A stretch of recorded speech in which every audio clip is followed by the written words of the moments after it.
other.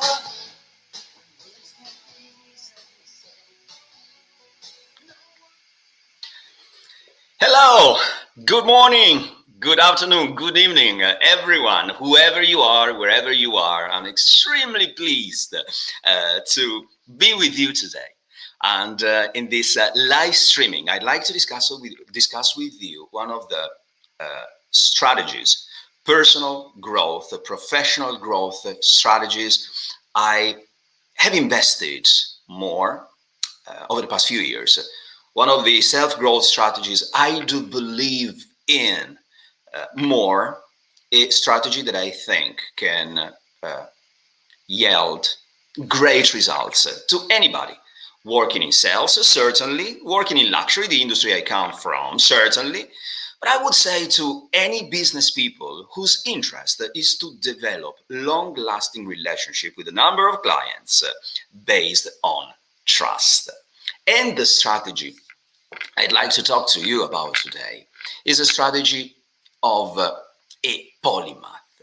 So my contention is if you want to succeed in sales and business in general, if you want to provide a durable client value to your clients, you have to become some sort of a polymath. But what is a polymath and who are polymaths? A polymath is a person whose interest ranges across different topics and different disciplines. A few examples. Leonardo da Vinci, my fellow countryman, Leonardo da Vinci was one of the famous polymaths of the world. He was an artist, a painter, but also an inventor, but also an engineer. But many more in history. I'm thinking of Aristotle, the great philosopher who also happened to be a physicist. I don't know, Archimedes, another philosopher, and mathematicians and scientists. And in our days, people like Charlie Munger. Charlie Munger is the business partner of Warren Buffett of Berkshire Hathaway, one of the greatest conglomerates in the world, and Warren and Charlie are some of the greatest investors of all time. And Charlie Munger happens to be a true polymath, somebody who reads and knows about investments, of course, and business, of course, and economy, ça va sans dire, but also science, and also poetry, and also music, because the very idea, and mentioning people, I'd also like to mention my friend Giacomo Santucci, former president and CEO of Gucci and Prada and many other luxury companies, who also wrote a beautiful forward for my two books, Serve with Style, Customer Service in the Age of Experience, and Sell with Style, what you see behind me, The Ultimate Guide to Luxury Selling. Giacomo is a nuclear engineer who happened to work with some of the greatest fashion brands in the world, who's also an artist, a painter, and a designer, who's also an historian. So why am I suggesting that a salesperson, why am I suggesting that a business person should develop with time a polymath approach, an approach which makes them extend, stretch their knowledge, learning more about different disciplines, about different things happening in the world today. And by the way, the people I mentioned before are geniuses. But you don't have to be a genius, I'm certainly not a genius, to develop a polymath approach. Yet it works for a number of reasons. Reason number one, I think it's our duty today to help our clients connect the dots. Let me write it down here.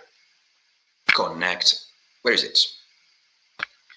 Connect the dots. Now, can you imagine having a conversation with a business person, somebody you want to do business with, somebody you want to buy from, who not only can have a conversation about their products and services, but can help you put those products and services in a larger perspective, in a wider perspective that is useful to you. People who have a wider understanding of the world, which is increasingly complex, and which can help you, who can help you take this very opportunity of do business with them as an opportunity to learn and grow as an individual and to widen your perspective. So if you want to be perceived not only as a salesman, not only as a salesperson, or not only as a specialist in your field, but if you want to win people's trust and to keep this trust for a period of time, then the ability to discuss with them various topics and to help them connect the dots in an increasingly VUCA complex world, well, the more you know about different things, the more equipped you are to achieve that. The second reason why I suggest to develop a polymath approach, an approach that makes you read and learn and know more about different subjects that are not necessarily strictly related to what you do. Like, let me give you an example. If you are in the, I don't know, jewelry business, you certainly need to know as much as possible about precious stones and precious metals. You also need to know something about design, because this is all part of what you do. And then you need to know something about investment, because for some people buying jewelry means making an investment for the future. And so as you're speaking about investment, you need to know a thing or two about real estate or finance or other forms of investments, non-fungible token, anyone today, or cryptocurrencies. So, those are all conversations that can expand, that can strengthen the relationship with your clients. And then certainly you need to know something about fashion, but you also need to know something about fine dining and fine wines, and so on and so forth, because you want the conversation, and that's what I'm going to rise now. You want the conversation to be as meaningful as possible for your customer, for your lead, for the person you're talking to. So this ability to be able to be conversational on different topics makes you achieve just that, the possibility to have meaningful conversations with a larger, wider variety of clients. Let me give you an example. Recently, I won a great customer, a huge account with whom I'm doing business repeatedly. And the conversation started with the CEO of the company. And let me tell you, we spoke about business, what I will do for them, which is the design and delivery of a training program. We spoke about business for a very, very limited period of time, just a few minutes. The rest of the time we spent speaking about the stock market, which is experiencing a phenomenal growth in a moment in time in which economies were shrinking. Now, finally and luckily, they're recovering, but we spent most of the time speaking about finance. And the fact that every morning I wake up at 5 a.m. and I read the Financial Times and I read the Wall Street Journal and I read The Economist certainly helps me put things in perspective. But that's just my example. There are people who want to talk about different subjects that can range from art to literature to music to entertainment, whatever it may be that people are interested in. Well, if you can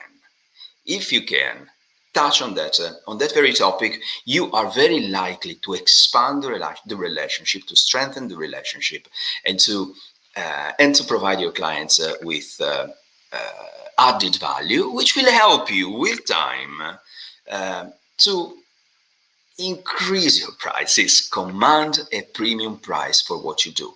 And the same is true if you don't have a sales job, but you still need to strengthen relationship with stakeholders, colleagues, your boss, for example. If you can stretch your knowledge and expand your conversation with them in places that are meaningful, they're meaningful to them, well, that's where you win the battle. That's where you achieve and provide added value. I remember many years ago, at the very beginning of my career in sales, and I was working for a local company back in my home country, Italy.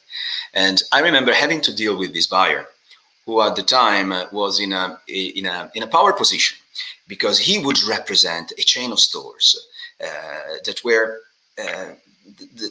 were a key account in my area of responsibility. And he was a tough guy. I remember from a personal point of view, it wasn't easy to get along with him. From a business point of view, it was extremely demanding. He always wanted to get the best conditions at every given moment in time. He wouldn't listen to any concern or any or any expansion of the conversation. He just wouldn't listen. He wants something. And he doesn't want to listen to you and to your reasons, not to give him exactly what he wants at any given moment in time. But to cut a long story short, it was hard. I was struggling, and things were not getting better despite several attempts. And until I found out he was a huge, huge Jimi Hendrix fan. And he was a guitar player too. Now, I'm a guitar player. I spent my childhood and my teenage playing guitar 5, 6, 7 hours a day. I think I've never put much resources and as much resources and hope and desire and dream as much as I did as a guitar player in my early age.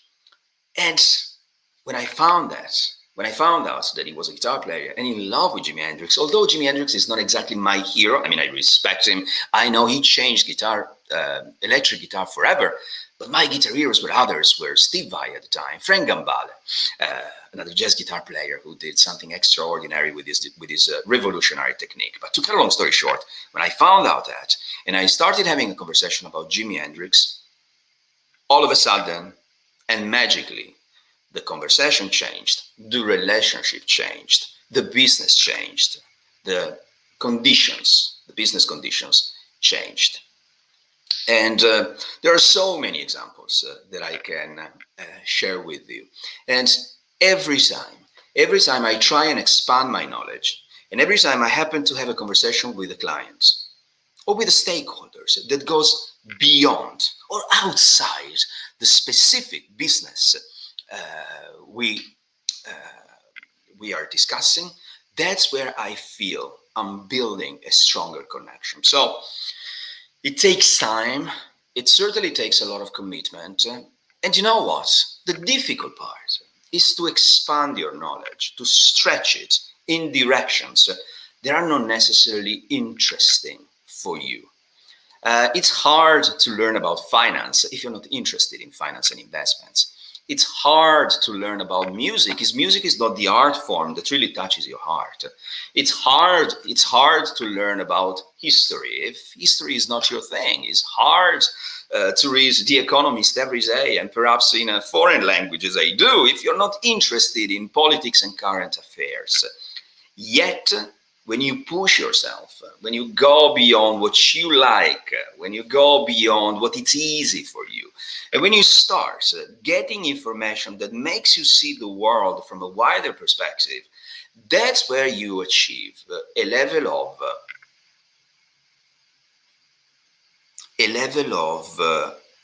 understanding of the world to start with that opens your eyes and makes you see opportunities that you wouldn't see before, that you wouldn't see if you didn't start such a process, but also that gives you this opportunity to add value at different levels during a conversation with the client.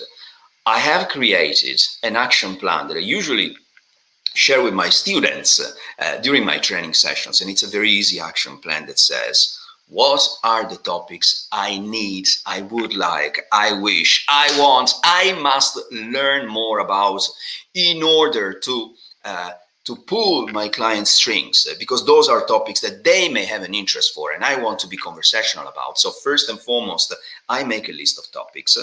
The second thing to do is to find reliable, credible, great sources of information. So you want to learn about finance, read the finance newspapers. You want to learn about music, listen to certain type of music and read certain critics or read certain magazines, whatever type of music you have chosen.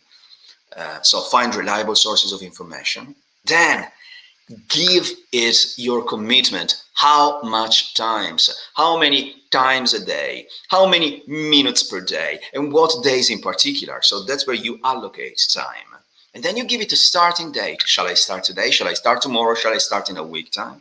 And then you put an end date, because there are topics that you may want to give it a framed period of time, and there are topics you may want to keep learning forever about.